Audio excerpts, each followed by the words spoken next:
Right now, you are bored. Ancient humans knew that feeling.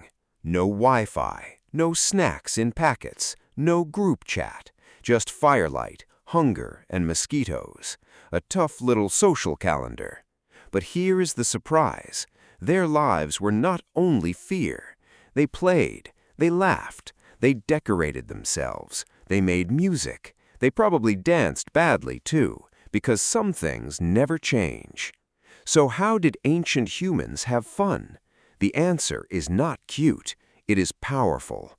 Fun was not a bonus. Fun helped humans stay human. Start with music. In Germany's Hohlefels cave, archaeologists found a bone flute. It was about 40,000 years old, made from a vulture wing bone. Yes, a vulture, the original spooky trumpet. It had finger holes. It had a shaped mouthpiece. This was not random noise. This was planned sound. Someone carved it carefully. Someone practiced it. Someone heard it and smiled. That is not boredom relief. That is social glue. Around a fire, one note could gather people. A rhythm could steady fear.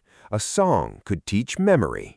Before playlists, there were bone flutes, and probably one annoying cousin playing the same tune again. But music was only one trick. Ancient humans also made style.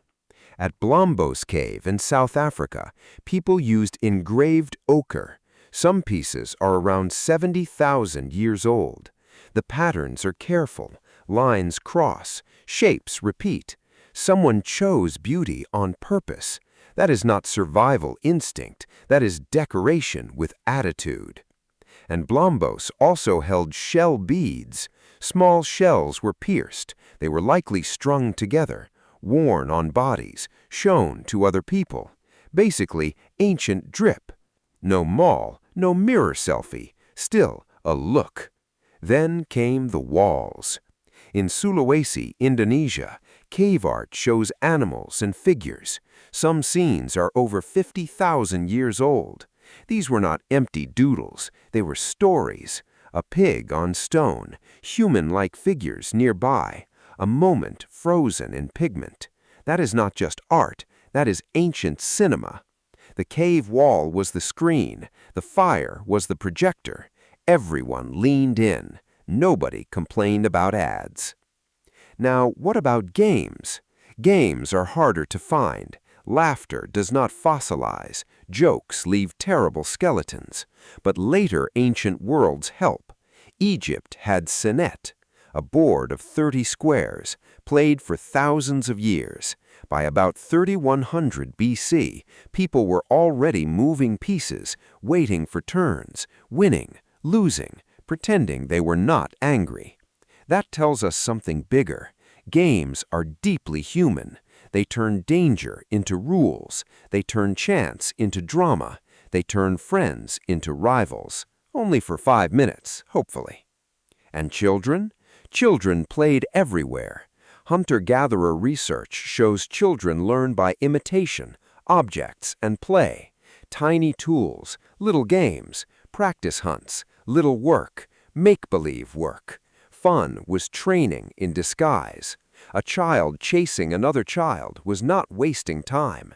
They were learning speed, balance, trust, and how not to trip publicly. Important science. So here's the twist. Fun was not the opposite of survival. Fun was part of survival. Music bonded the group. Dancing matched bodies together. Art carried memory. Games taught rules. Jokes softened hard days.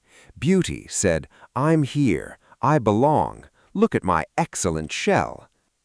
Comment below, what ancient human's fun activity would you try first? Music, art, dance, or games? Choose carefully. The flute player is watching. Because the popular image is wrong. Ancient human life was harsh, but harsh is not empty. They still had evenings. They still had friends. They still had silly moments. Someone missed a note. Someone painted too big. Someone danced with confidence and zero evidence of skill.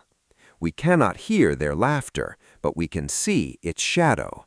In beads, in flutes, in painted walls, in games, in children learning by play. And now return to you, sitting here, bored again, looking for something fun. Ancient humans would understand. Your body still wants rhythm. Your mind still wants stories. Your friends still matter. The fire changed into a screen, but the need stayed. We do not play because life is easy. We play because life is hard. And that's ancient human.